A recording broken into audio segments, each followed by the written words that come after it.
Now to a scandal that's gripping India involving one of the country's best-known investigative journalists. Tarun Tejpal is famous for exposing corruption and human rights issues and has made many high-powered enemies. But Tejpal now finds himself accused of sexually assaulting a female colleague, and journalists and politicians are queuing up to condemn him. Well, the alleged victim has not made an official complaint against Tarun Tejpal to the police, but the police in Goa are making preliminary inquiries and have requested CCTV footage from the hotel where the assault is alleged to have taken place. The women reportedly complained to Tejpal's managing editor, Shoma Chowdhury. Now, this only came to light because of an email from Chowdhury containing Tejpal's comments that was leaked to the public. Here's one extract in which Tejpal says, "The last few days have been most testing, and I squarely take the blame for this. A bad lapse of judgment and awful misreading of the situation has led to an unfortunate incident that rails against all we believe in and fight for."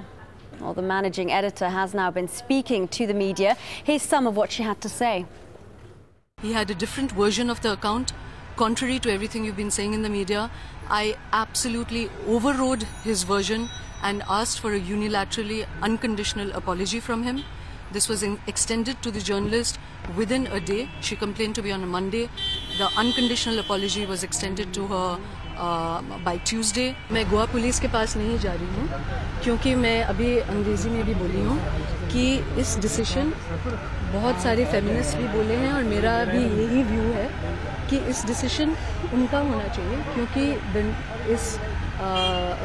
the nature of this event involves her privacy. Well, Tejpal is taking a 6-month break from work, but this story is not going away. He's a member of India's National Commission for Women. Shoma Chowdhury had said an investigative committee would be set up, but I think this is too late. This should have been done earlier when the complainant demanded it. The magazine's response to the case earlier was disappointing. The Women's Commission has directed the Goa police to take up the matter because there is a confession from the accused. All right, let's go straight now to New Delhi. Al Jazeera's Sohail Rahman is there for us. And this case keeps growing, doesn't it? Still no charges, though, filed against Tejpal. Is that right?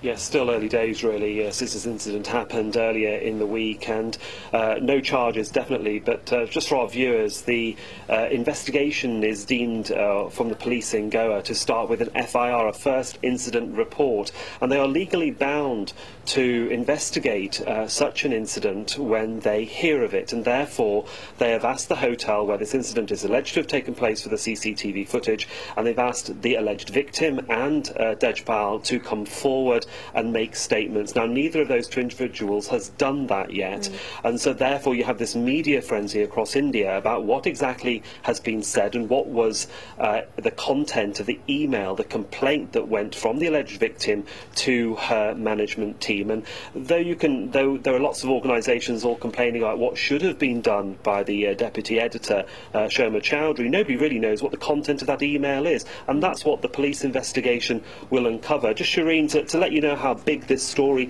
is becoming. I mean, it shares the front pages along with state elections that are happening here at the moment across India, and the general dirty politics that happens as we lead up to a general election in 2014. But the Tejpal case is big on the front page of the Hindu Times. There, Tejpal creates Telka, Goa begins sex assault probe. Goa is also hosting Telka's annual event, the Think Fest. It allows celebrities, businessmen to come and talk about their industry and their hopes for the future, and it coincides with the Goa International Film Festival. So a lot of focus on Goa at this time of the year. The Indian Express there has half of the page given to this case. Goa begins probe, asks Telka for all material, i.e. those emails. The Hindu as well, one of the largest circulated papers across the country, is also police probe rape charge against Telka. And of course one of the tabloids, the Mail Today, gives it front page